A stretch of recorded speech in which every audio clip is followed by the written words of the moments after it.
Hey everybody, Reefgrrl here. Welcome to Point and Shoot Tuesday, update episode 2 for September the 25th, 2018. A lot has happened in the last week, and one of the main things is that I believe I now know what caused the problems I'm having with my SPS. And I'll get to that in a little bit. But let's start out with optimism.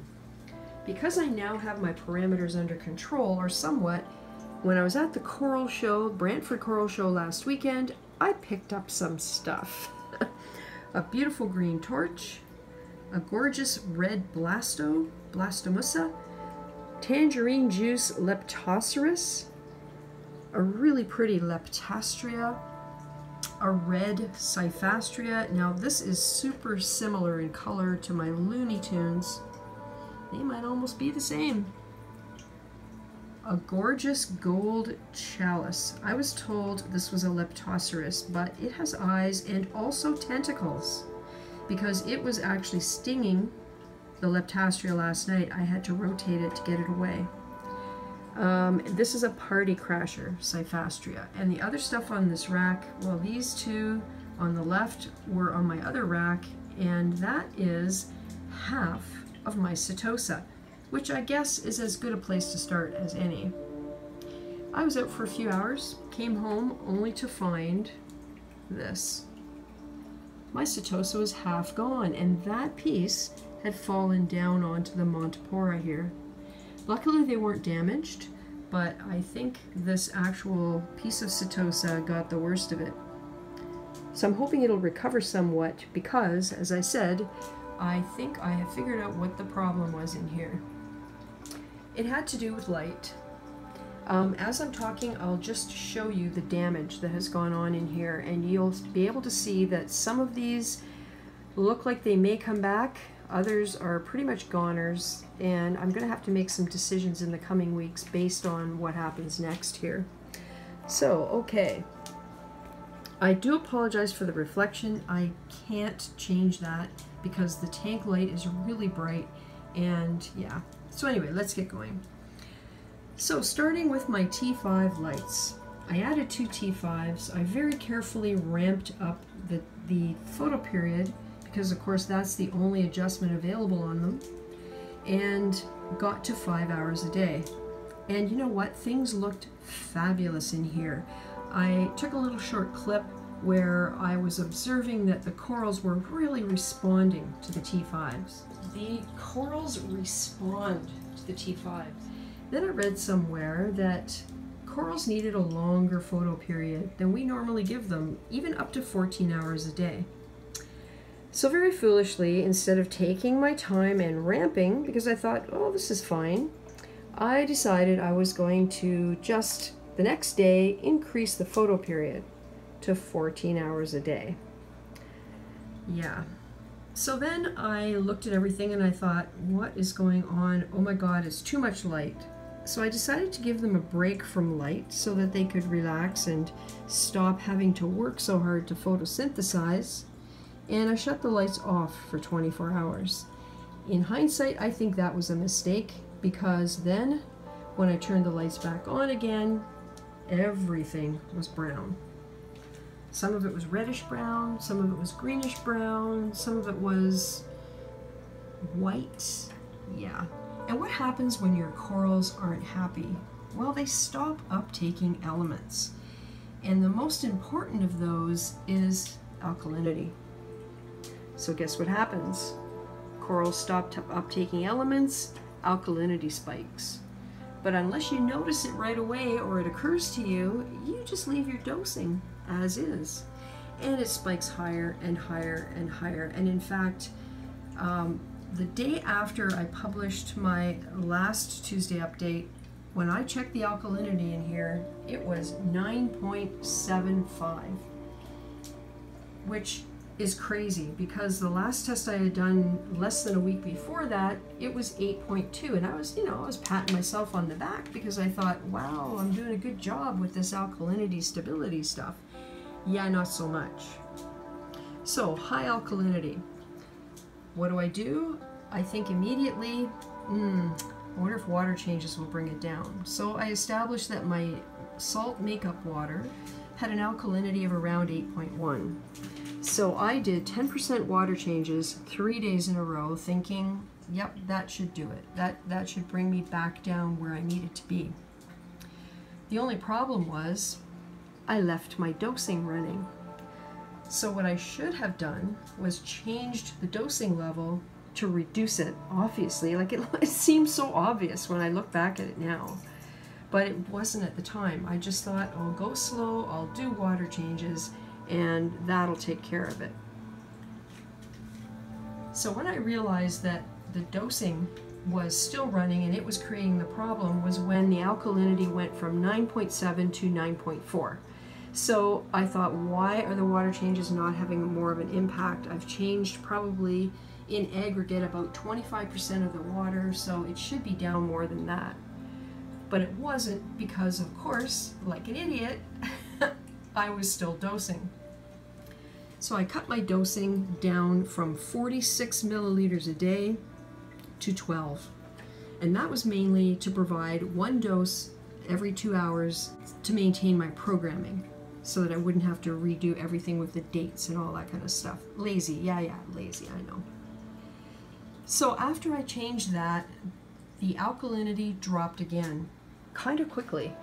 Went from 9.4 to around 8.7 in, I want to say 36 hours, because that's how far apart my tests were.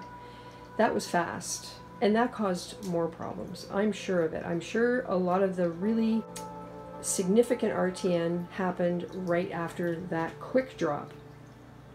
When I saw that, I just left everything alone and tested every day. Then the alkalinity got itself down to around 8.4, and it stayed stable at 8.4 for a couple of days. So I dropped the dosing from 12 to 11, and it dropped further, down to 8.3. And it's been at 8.3 for a couple of days. So a lot has happened in the last 7 days, or actually 6 days, since all of this started going on. And I'm finally at a point where I'm feeling as if I can control the level of alkalinity by really monitoring the dosing and adjusting it if I need to. Alkalinity of 8.3 has really improved things in here. One thing is the hammer. It doesn't look great. It doesn't look as good as it did last week, but you should have seen it on the weekend. There was almost nothing there. It was completely closed up and gray, and I was very concerned I was going to lose it. But it's improved. And the gold torch. Looking a little cranky, but no signs of any brown jelly or other problems, just not fully extended. It's hard to see in this light, but the color is still very, very good. The other torch I have, this guy over here, every day looks better and really is getting a lot of the color back. So when it comes to Euphyllia, the main things that are suffering are my octospawn and my hammer. And my hope is that with the alkalinity stabilizing at around 8.3, I will get those back. So there you go, lighting.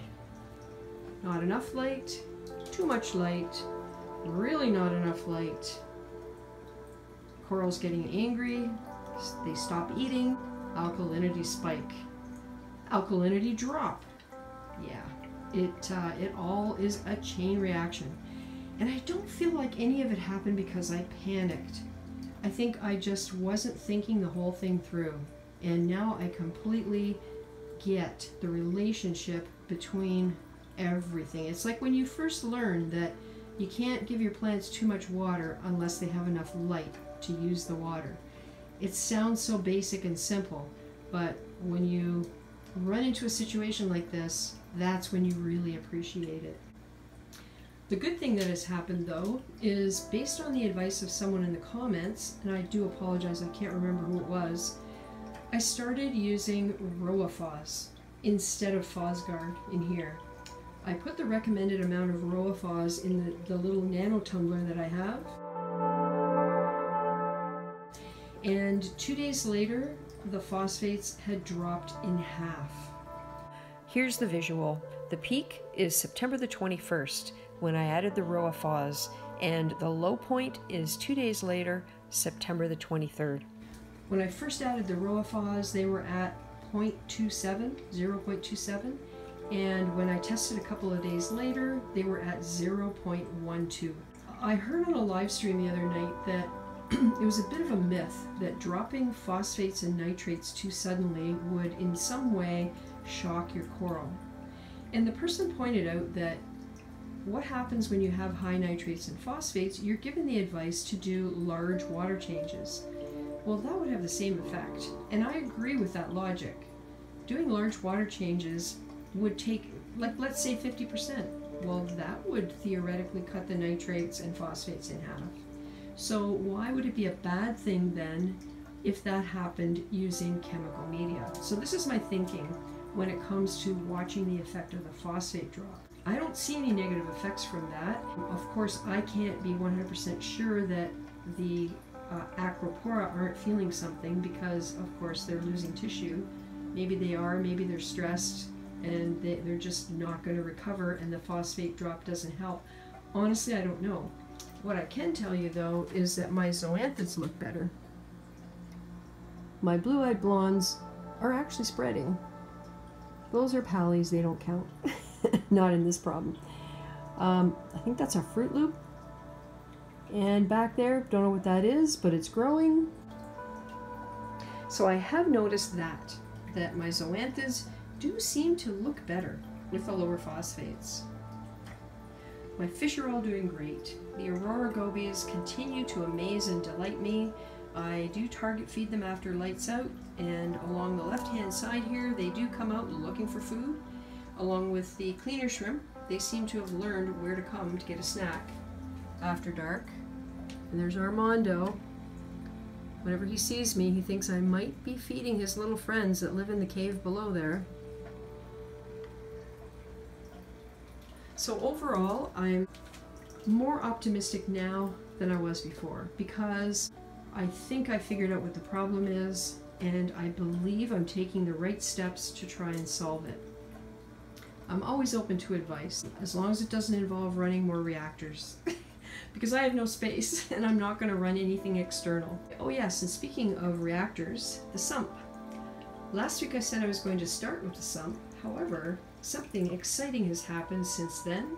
I've actually finished the sump reboot. And that's going to be its own video because I have a lot of things to show you with that hopefully you might get some ideas about things that you could do with your sump to solve the problems that I had that I think I've solved now. So let me know what you think. Any suggestions, ideas? This week has been a lot of maybe boring talk about parameters and lighting, but who knows? You just never know who might be having a similar problem and just has not yet connected the dots, because I sure hadn't.